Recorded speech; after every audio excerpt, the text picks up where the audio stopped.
Malayalam big boss season 7 ലൈവിൽ ഇപ്പോൾ നടന്നുകൊണ്ടിരിക്കുന്ന ഒനിയിലും അതേപോലെ തന്നെ നമ്മുടെ അനുമോളും കൂടെ കിച്ചണിൽ ഫുഡ് ഉണ്ടാക്കുന്ന തിരക്കിൽ തന്നെയാണ്. ആ സമയത്ത് ഒനിയിൽ അനുമോളോട് പറയുന്നുണ്ട്, ഇവിടെ വേറെ പല കളികളും നടക്കുന്നുണ്ട്, നമുക്കെതിരെ കളികൾ നടക്കുന്നുണ്ട്, നമ്മളെ രണ്ടുപേരെയും കൂടെ ചേർത്ത് പല കാര്യങ്ങളും ഇവിടെ പറയുന്നുണ്ട്, നിനക്കതൊക്കെ അറിയുമെന്ന് അനുമോളോട് ഒനിയിൽ ചോദിക്കുന്നുണ്ട്. എന്താ കാര്യം എന്ന് പറ ഒനിയിലേട്ടാന്ന് പറയുന്നുണ്ട്.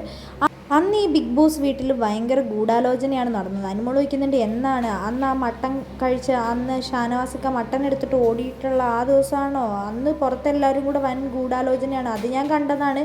ആ സമയത്താണ് ഞാൻ തുണിയെടുക്കാൻ അതിലൂടെ പോയത്. ആ ഗൂഢാലോചന ഒരു ഗൂഢാലോചന തന്നെയാണ്, അതിലുള്ള കാര്യങ്ങളൊന്നും നീ അറിഞ്ഞിട്ടില്ലല്ലോ, എല്ലാം ഞാൻ നിനക്ക് പറഞ്ഞു തരാം. നിനക്കെതിരെ കളിക്കുന്ന പലരും ഉണ്ട് ഇവിടെ, നീ അതൊന്നും അറിഞ്ഞിട്ടില്ലല്ലോ, നീ എന്താണെങ്കിലും സത്യം അറിയണം. ഞാൻ ഇപ്പം പറയില്ല, ഞാൻ കുറച്ചു നേരം കഴിഞ്ഞ് നമ്മൾ പിന്നീട് ഞാൻ പറഞ്ഞു തരാമെന്ന് ഒനിയിൽ അനുമോളോട് പറയുന്നുണ്ട്. അങ്ങനെ ബിഗ് ബോസ് വീടിൻ്റെ ജയിലിലേക്ക് ഈ ആഴ്ച പോയിരിക്കുന്നത് നമ്മുടെ ഷാനവാസക്കയും അതേപോലെ തന്നെ അനീഷേട്ടനുമാണ്. അനീഷേട്ടനും ഷാനവാസും അവിടെ പോയിട്ട് അനീഷേട്ടൻ പറയുന്നുണ്ട്, ഞാനാണ് ഇത്രയും നാളും ഈ സ്റ്റോർ റൂമിൽ പോയിക്കൊണ്ടിരുന്നത്, ഇപ്പം എന്തിനാണ് പുതിയൊരു നിയമങ്ങൾ എല്ലാവരും കൊണ്ടുവരുന്നത്? അപ്പോൾ ഷാനവാസ് പറയുന്നുണ്ട്, നിനക്ക് ഒരു സ്ക്രീൻ സ്പേസും കൊടുക്കരുത്, അതുകൊണ്ട് എല്ലാ വീട്ടുകാരും എല്ലാവരോടും പറഞ്ഞിട്ടുണ്ട്, നിന്നെ പരമാവധി അടിച്ചമർത്തി താഴ്ത്തി കെട്ടാൻ വേണ്ടിയിട്ടാണ് അങ്ങനെ ചെയ്യുന്നത്, അത് നിനക്ക് മനസ്സിലായില്ലേ? നീ വൈകിട്ടാണെങ്കിലും സത്യങ്ങളൊക്കെ പറഞ്ഞല്ലോ എന്ന് അനീഷ് ഷാനവാസിനോട് പറയുന്നുണ്ട്.